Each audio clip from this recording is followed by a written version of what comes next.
Topic है आज का कंडीशनल प्रोबेबिलिटी।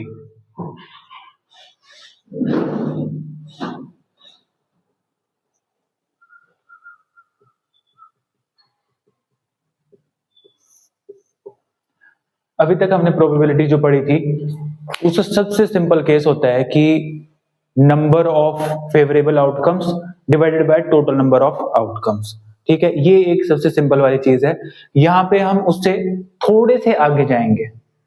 ठीक है, मैं कंडीशनल प्रोबेबिलिटी को आपको थोड़े से एक एग्जांपल लेकर के समझाता हूँ।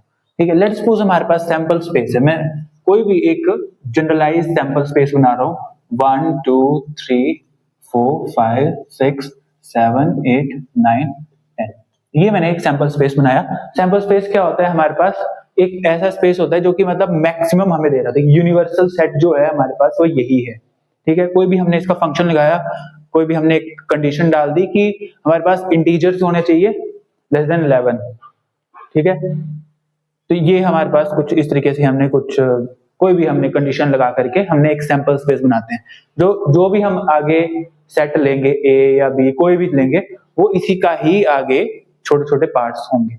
ठीक है, सैंपल स्पेस है। अब मैं बोल रहा हूं लेट जो ए है हमारे पास वो क्या ले लेते हैं हम, कोई भी इसमें से अपनी मर्जी से ले लिया है हमने 2 3 6 8 9। ठीक है, और बी ले ले रहे हैं हम, कुछ भी है, कुछ भी ले ले रहे हैं हम अपनी मर्जी से। Let us suppose 2 3 8। ठीक है, ये ले लिया हमने।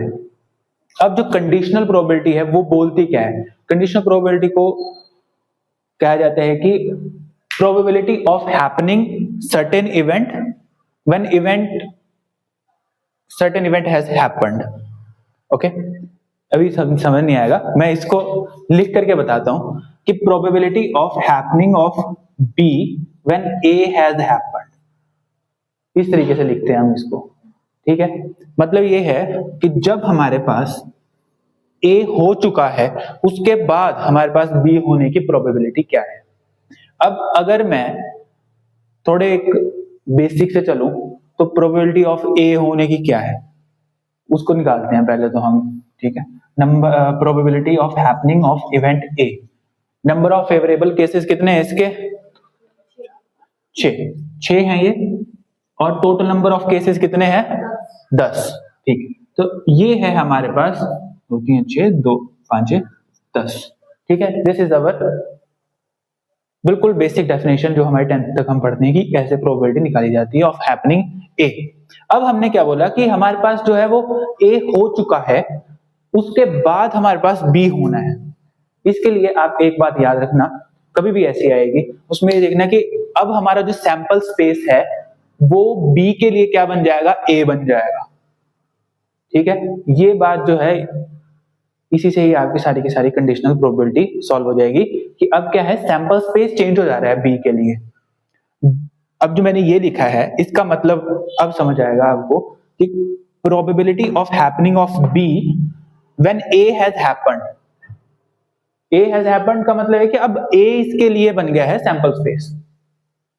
तो इसकी क्या प्रोबेबिलिटी हो जाएगी हमारे पास? इसका फॉर्मूला जो रहता है वो रहेगा कि डिवाइड में जो ये वाली चीज है उसको डिवाइड में रखेंगे, probability of happening of A. ठीक है, और ऊपर हो जाएगा हमारे पास probability of intersection of B intersection A, B intersection A. ये रहेगी हमारे पास कंडीशनल प्रोबेबिलिटी की डेफिनेशन, कंडीशनल प्रोबेबिलिटी का फॉर्मूला। अगर इसके अंदर पुट कर दें अगर हम, तो ये सिंपल सा 3/5 पी ए और बी इंटरसेक्शन ए क्या हुआ हमारे पास? 3/10 ले लो इसको, क्योंकि ये number of total number of cases कितने हैं हमारे पास? 10 है। इस तरीके से हम जब इसको सॉल्व करेंगे तो क्या आएगा हमारे पास? 3/10 और 3/5 हाफ आ रहा है कुछ। ठीक है, ओके, ये तो था कि जब हमने प्रोबेबिलिटी ही निकाल दी। कंडीशनल प्रोबेबिलिटी का कॉन्सेप्ट ही इसलिए आया है कि आपको ये जैसे ये सैंपल स्पेस वाला नंबर है ये ना करना पड़े, ये थोड़ा काम नहीं करना पड़े, इसको हम थोड़े से और शॉर्ट के अंदर करें तो क्या कर सकते हैं हम कि डायरेक्ट लिया हमने,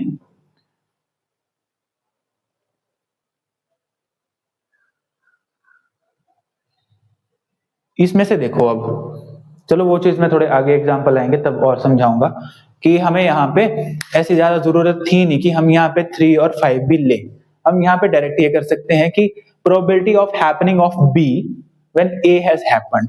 अब इसमें मैंने जो बोला था पहले कि इसका सैंपल स्पेस कौन बन जाएगा, ए बन जाएगा, ठीक है। अब बताओ मुझे अगर ये सैंपल स्पेस है तो इसकी होने की प्रोबेबिलिटी क्या है। नंबर ऑफ फेवरेबल केसेस कितने हैं इसमें, 3, टोटल नंबर ऑफ केसेस कितने हैं इसमें, हाँ मतलब कि अब क्या है जो ए है इसका ये सैंपल स्पेस मिल चुका है, ये मतलब होता है इसका 3/6 का मतलब क्या हो गया 1/2, यही चीज हमारे पास यहां से भी आ रही है, ठीक है। ये था concept behind our conditional probability, okay. अब क्वेश्चन करो इसके ऊपर।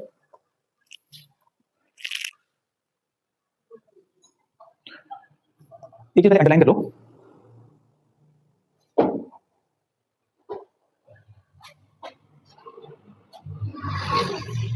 यहाँ पे इटैलिक्स में लिखा हुआ है this probability of event E is called the conditional probability of E given that F has already occurred is denoted by P E slash F. अगले पेज पे this probability of the event E is called the conditional probability of E given that F has already occurred. यही मैंने बात बताई आपको यहाँ पे कि एक जो इवेंट है आपका ये हो चुका है पहले, उसके बाद आप इसके निकालने की प्रोबेबिलिटी निकाल रहे हो, ठीक है। तो वो इस तरीके से निकाली जाती है हमारे पास प्रोबेबिलिटी। ये सिंपल सा एग्जांपल इससे हमने किया इसको, और आगे इसका हमारे पास एक बड़ा जैसा फॉर्मूला लिखा हुआ है, इक्वेशन इसको डाली नहीं है लेकिन इक्वेशन नंबर 1 से पहले लिखा हुआ है ये कि P E slash F number of elementary events favourable to E intersection F and number of elementary events which are favourable to F, ठीक है। वो यही चीज है हमारे पास, इंटरसेक्शन डिवाइड में जो यहाँ पे डिवाइड में लिखा होगा वो, क्योंकि ये हैपन हो चुका है हमारे पास, यही सैंपल स्पेस बन जा रहा है, तो ये इस तरीके से होती है काम। तो इसको भी आप अंडरलाइन कर लो और फिर डेफिनेशन 1 को भी टिक लगा लो। डेफिनेशन 1 पढ़ो।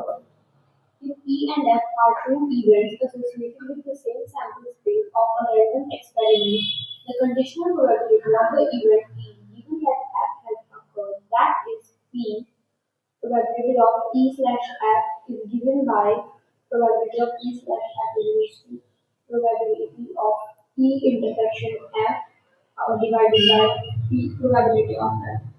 ठीक है, ये क्या बोल रहे हैं कि हमारे पास दो इवेंट्स हैं, ठीक है, ई और एफ, और यही चीज की भाई प्रोबेबिलिटी ऑफ हैपनिंग ऑफ ई, ये हमारे लिए बी है अभी, व्हेन एफ हैज अकर्ड, तो फिर हमारे पास ये फॉर्मूला है। सेम चीज यहां पे बोली गई है।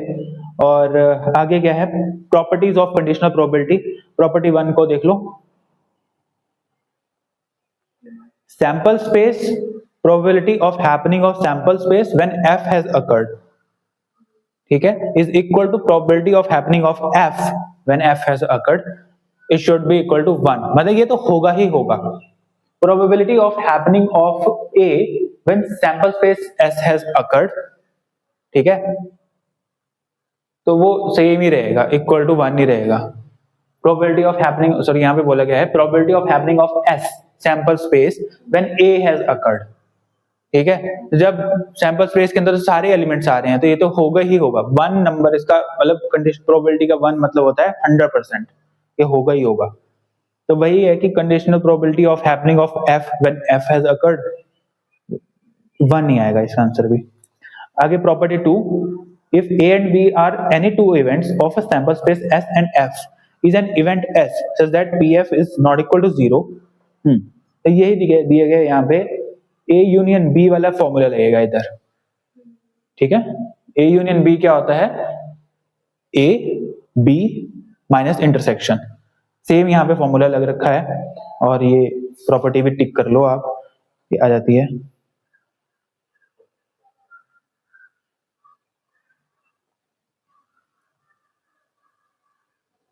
अच्छा, एक यहाँ पे कॉन्सेप्ट आ रहा है ई डैश का, प्रॉपर्टी नंबर 3 के अंदर ई डैश का कॉन्सेप्ट आता है।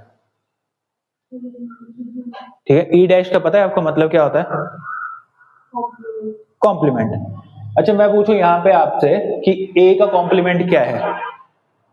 कोई ये सेट बताओ जो कि ए का कॉम्प्लीमेंट हो। ठीक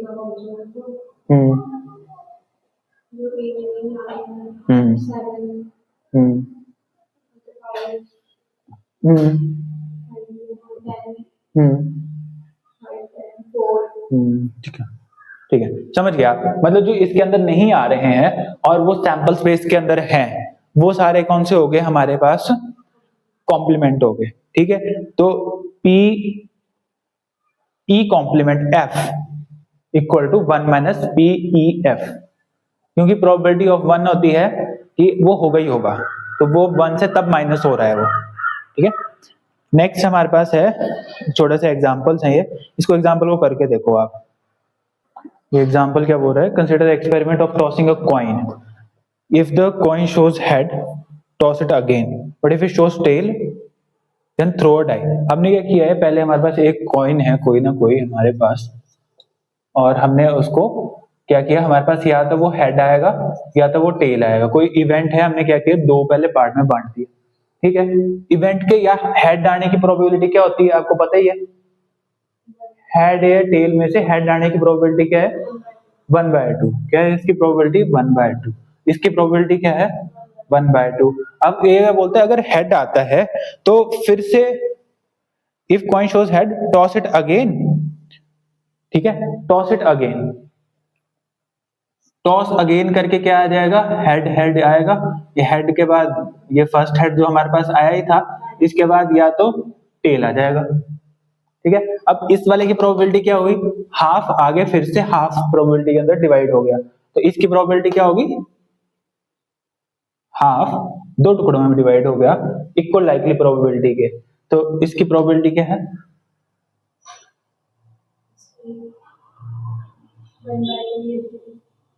1/2 और दो टुकड़ों में बंट गया है। हाँ, अरे तो हाँ, तो 1.2 जो 1/2 जो होता है वो 0.5 ही होता है, लेकिन आगे 0.5 को हमने और दो में बांट दिया।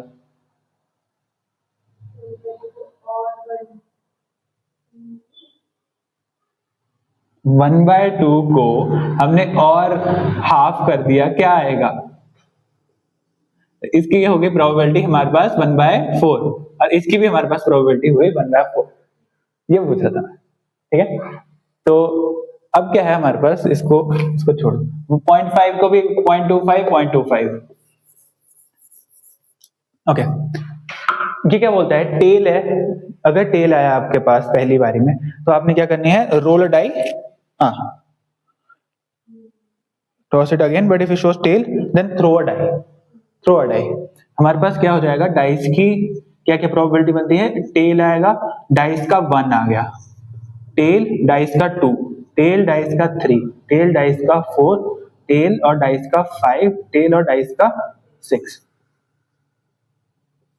तो ये हमारे पास प्रोबेबिलिटी बन रही है। अब मुझे बताओ, हाफ आगे 6 टुकड़ों में बन रहा है इक्वल लाइकली प्रोबेबिलिटी के, तो क्या होगी T1 की प्रोबेबिलिटी?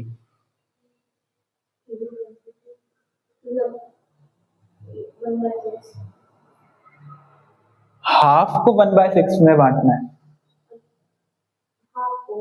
हाँ, वेरी गुड। तो ये T1 की जो प्रोबेबिलिटी होगी 1/12, और यही 1/12 सभी की प्रोबेबिलिटी होगी।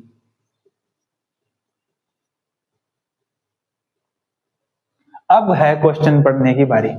क्वेश्चन आगे बोलता है, find the conditional probability of the event the dice shows a number greater than 4 given that there is at least 1 tail. ठीक है, जो हमारे पास जो भी चीज गिवन में होती है ना, गिवन दैट के अंदर होती है, वो लिखना है हमने कि ये सैंपल स्पेस बन गया। गिवन दैट जो है वो सैंपल स्पेस बन गया है, वो बी वाली टर्म है, वो डिवाइड में आने वाली टर्म है हमारे पास। ठीक है, हमारे पास क्या है? ए और बी की टर्म है, probability of happening of A when B has occurred. ठीक है, ये रहती है ना हमारे पास, तो हमारे पास क्या करना होता है? हमें P A intersection B divide by P of B। इस तरीके से हमें करनी होती है। तो जो गिवन वाली चीज होती है ना, गिवन दैट, कि हमें ये पता है कि ये तो हो ही गया है, तो वो क्या लेनी होती है हमें, वो सैंपल स्पेस बना देना होता है उसका।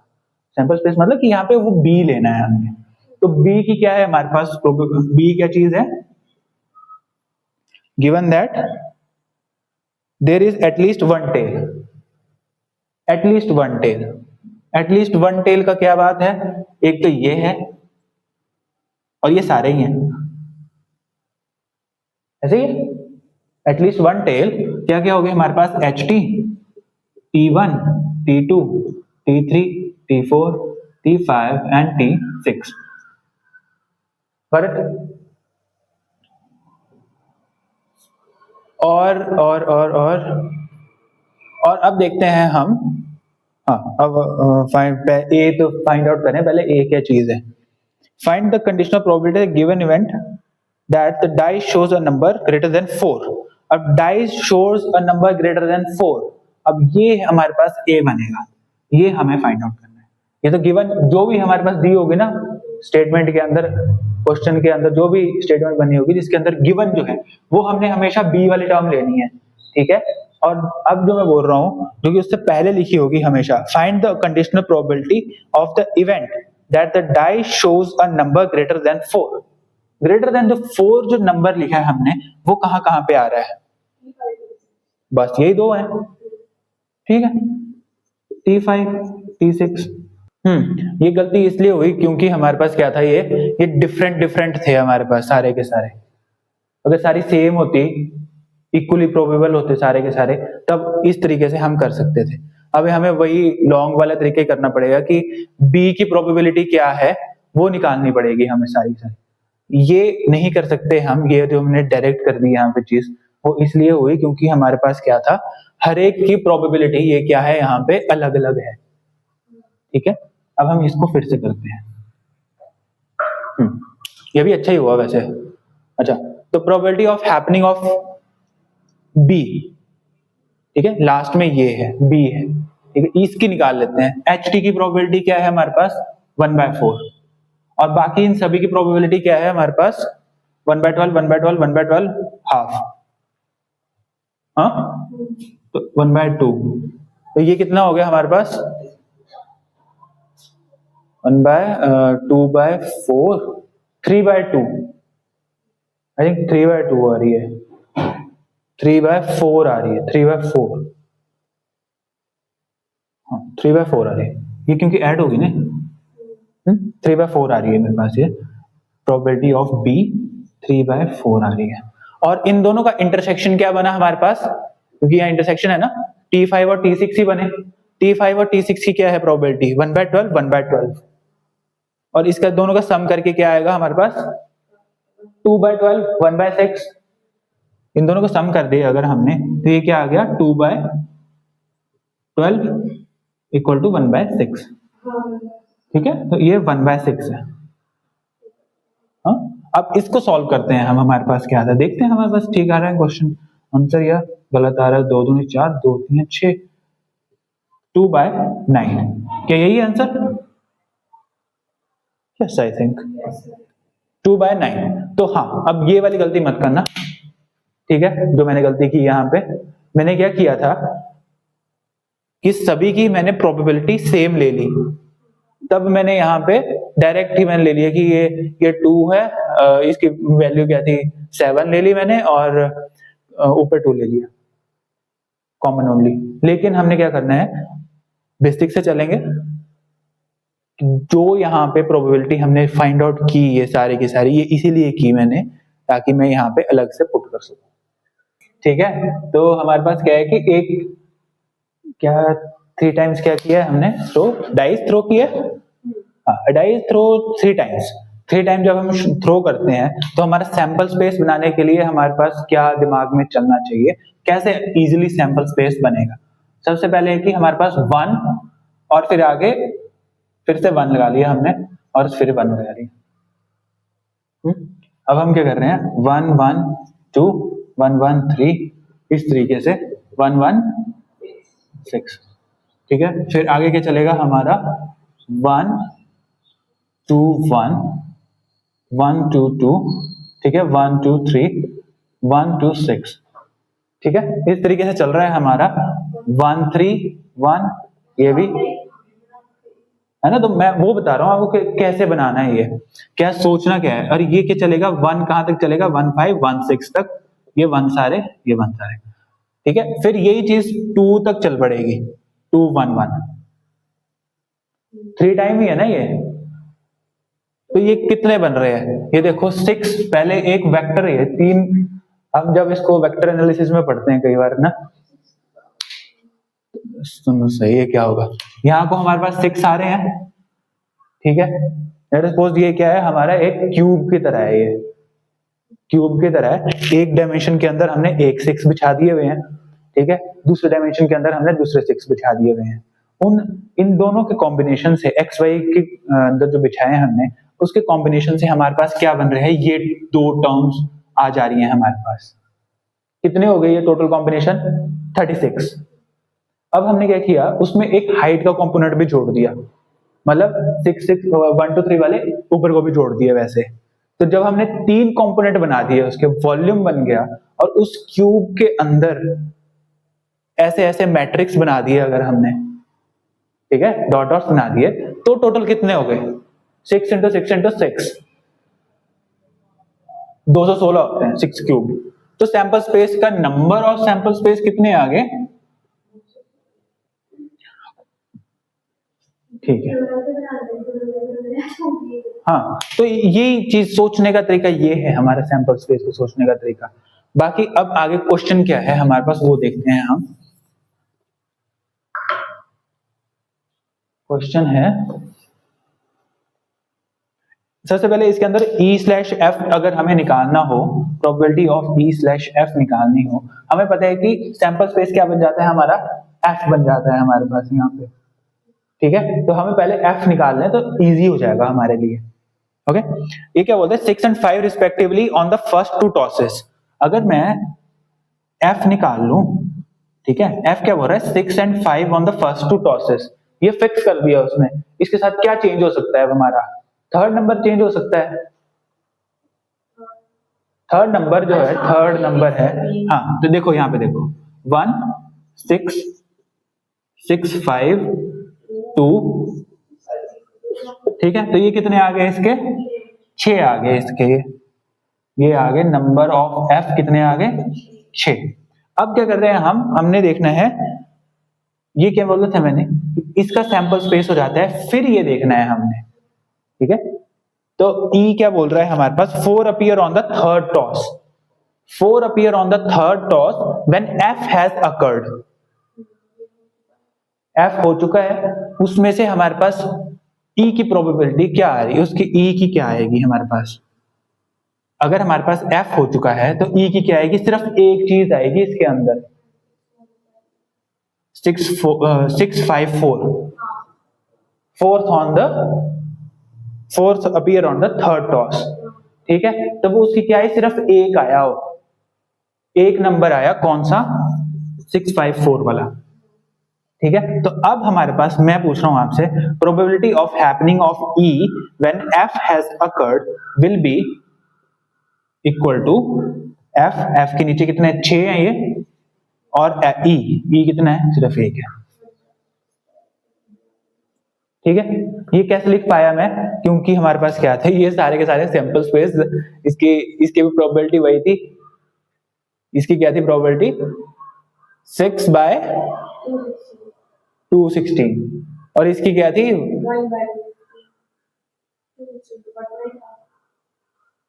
तो इस तरीके से आ गया हमारे पास, ठीक है। ये कॉमन होना था यहाँ पे।